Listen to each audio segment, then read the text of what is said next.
इसी के द्वारा एक ऑफिशियल लेटर जारी किया गया है, जिसमें आप दिनांक देख सकते हैं कि 15/7/2024 को ये लेटर जारी किया गया है और इसमें आपकी परीक्षा को लेकर के अपडेट दी गई है। वीडियो को पूरा देखिएगा और जितने भी कैंडिडेट यहाँ पे बीपीएससी टीआरई 3.0 री एग्जाम देने जा रहे हैं, जो आपका परीक्षा की तिथियाँ यहाँ पे 19 से लगा करके 22 जुलाई के बीच रखी गई हैं। इसी के संबंध में यहाँ पे इन्होंने अपडेट दिया है। देख लेते हैं एक बार कि बिहार लोक सेवा आयोग आवश्यक सूचना विज्ञापन संख्या 27, यहाँ देखिए 22/2024 अध्यापक नियुक्ति प्रतियोगिता पुनर्परीक्षा यानी कि टीआरई 3.2, विज्ञापन संख्या 22/2024 अध्यापक नियुक्ति प्रतियोगिता पुनर्परीक्षा टीआरई 3.0 के लिए दिनांक 9/7 जो है 2024 से प्रवेश पत्र ई एडमिट कार्ड डाउनलोड करने की प्रक्रिया प्रारंभ है। ठीक है, यानी कि ई प्रवेश पत्र। यहाँ देखिए पहले नंबर पॉइंट पे इन्होंने क्या कहा है, इनके द्वारा बताया गया है दिनांक जो है 19 से, ठीक है, यानी कि 19 जुलाई 2024 से 22 जुलाई 2024 तक आयोजित होने वाली परीक्षा के अभ्यर्थियों को आवंटित परीक्षा केंद्र के संबंध में विस्तृत जानकारी दिनांक 17/7/2000 ठीक है 24 से उपलब्ध रहेगा, जिसे अपने डैशबोर्ड में लॉगिन के उपरांत देखा जा सकता है। पहले आपको बताया गया था कि 16 तारीख को जो है चीज़ें आपको देखने को मिलेंगी, लेकिन अब यहाँ पे परिवर्तन कर दिया गया है कि अब यहाँ पे 17/7/2024 से जो है उपलब्ध रहेगा, जिसे अपने डैशबोर्ड में लॉगिन के उपरांत देखा जा सकता है। ठीक है, यानी कि ये पॉइंट नंबर 1 हो गया। पॉइंट नंबर 2 में देखिए उन्होंने क्या कहा है कि प्रत्येक पाली की परीक्षा के लिए अभ्यर्थी ई एडमिट कार्ड, ठीक है, यानी कि ई एडमिट कार्ड प्रवेश पत्र की एक अतिरिक्त प्रति अपने साथ परीक्षा केंद्र ले जाना सुनिश्चित करेंगे।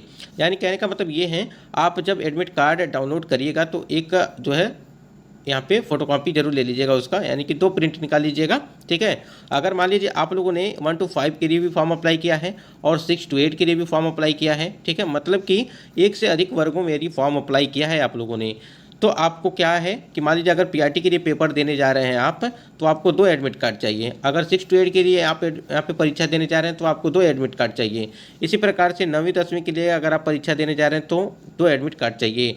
एक आपको जो है परीक्षा केंद्र पर वहाँ पर जमा कर देना है, ठीक है, आप एडमिट कार्ड, और एक आपके पास रहेगा। तो इस प्रकार से चाहे किसी भी वर्ग में आप परीक्षा दे रहे हो, ठीक है, और एक यदि मान लीजिए आपने यहाँ पे 1 to 5 की परीक्षा दे दिया, फिर जो है 6 to 8 की परीक्षा देने जा रहे हैं, ठीक है, फिर 2 एडमिट कार्ड चाहिए यहाँ पे, यानी कि 2 एडमिट कार्ड आपको साथ में लेके जाने हैं। वही देखिए यहाँ पे देखिए सुनिश्चित करेंगे एवं परीक्षावधि में वीक्षक के समक्ष हस्ताक्षर कर उन्हें सुपुर्द कराना सुनिश्चित करेंगे। ठीक है, आप अपना एडमिट कार्ड पर वहाँ पे सिग्नेचर कर दीजिएगा, ठीक है, उसके बाद वहाँ पे जमा कर देना है।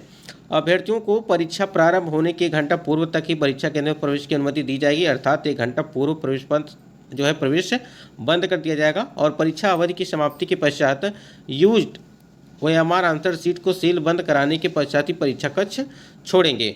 एक चीज़ ध्यान दीजिएगा, जब आप परीक्षा यहाँ पे आपकी टीआरई 3.0 का जो यहाँ पे री एग्जाम होने वाला है, परीक्षा अगर यहाँ पे स्टार्ट हो जाती है और आपकी परीक्षा खत्म होती है, ठीक है, तो परीक्षा स्टार्ट होने के पहले आपको ध्यान क्या देना है कि आपकी जो बुकलेट आएगी, ठीक है, जो बुकलेट रहेगी उसको देखिएगा कहीं पहले से खुला तो नहीं है। ठीक है, ये हो गया।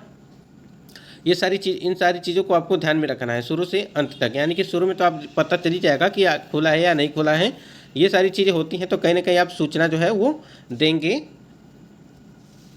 दूसरी चीज़ ये हो गया, जब आपका परीक्षा समाप्त होता है तो क्या करिएगा, जब देखिएगा कि OMR सीट जब यहाँ पे काउंट की जाती है आपके कक्ष में, तो आप उसको देखना क्या है आपको कि आप देखिएगा कि OMR सीट जो है सील बंद आपके सामने की जा रही है या नहीं की जा रही है।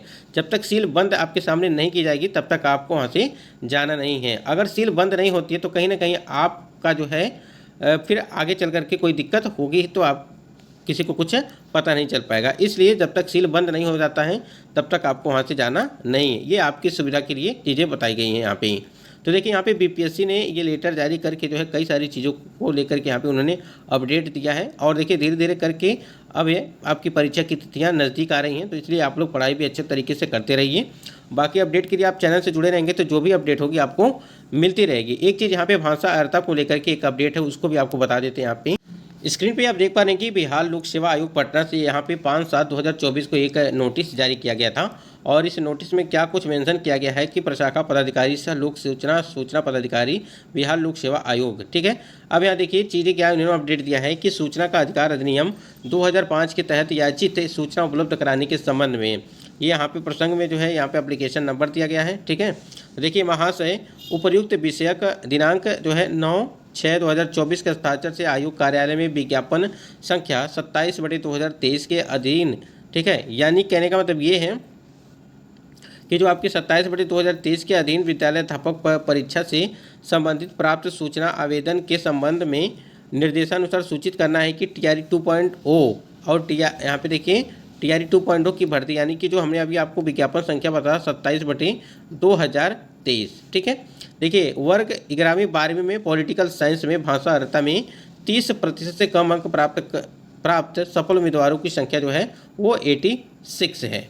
यानी कहने का मतलब ये है जो यहाँ पे आपके क्वालिफाइंग रखे गए थे मार्क्स, जो आपको पता होगा कि TRE 2.0 की भर्ती में क्या हुआ था, परीक्षा होने के बाद से जो है उसको समाप्त कर दिया गया। यानी कि परीक्षा के पहले नहीं समाप्त किया गया और उसको परीक्षा से पहले ही समाप्त कर दिया गया। और यहाँ पे देखिए यानी कि इसको भाषा अर्हता को जो है वो शून्य कर दिया गया। इस शून्य करने से क्या हुआ, जो कैंडिडेट मतलब कि एक भी नंबर नहीं लाए भाषा अर्हता में, उनका भी सिलेक्शन हो गया, क्योंकि उन्होंने क्या किया 120 नंबर पे उन्होंने फोकस किया था।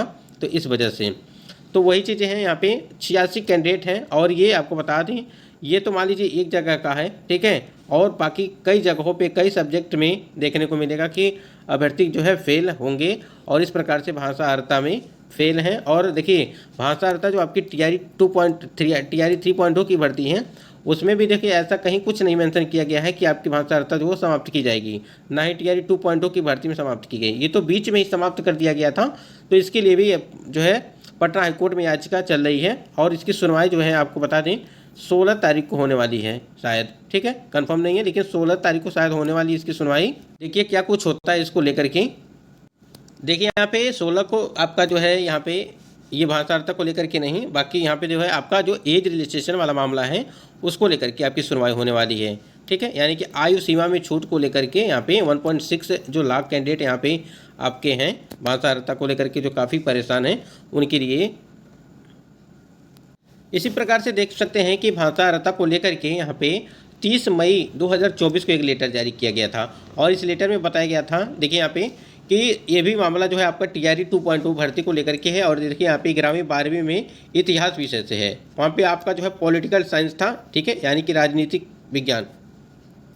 यहाँ पर देखिए इतिहास विषय में भाषा अर्हता में 9 से कम अंक प्राप्त सफल उम्मीदवारों की संख्या 31 है। और वहाँ पे अभी हमें आपको दिखाया हमने कि यहाँ पे जो 86 और यहाँ पे 31, यानी कि प्रत्येक सब्जेक्ट की अगर बात करें तो कहीं ना कहीं बहुत सारे कैंडिडेट हज़ारों की संख्या में होंगे।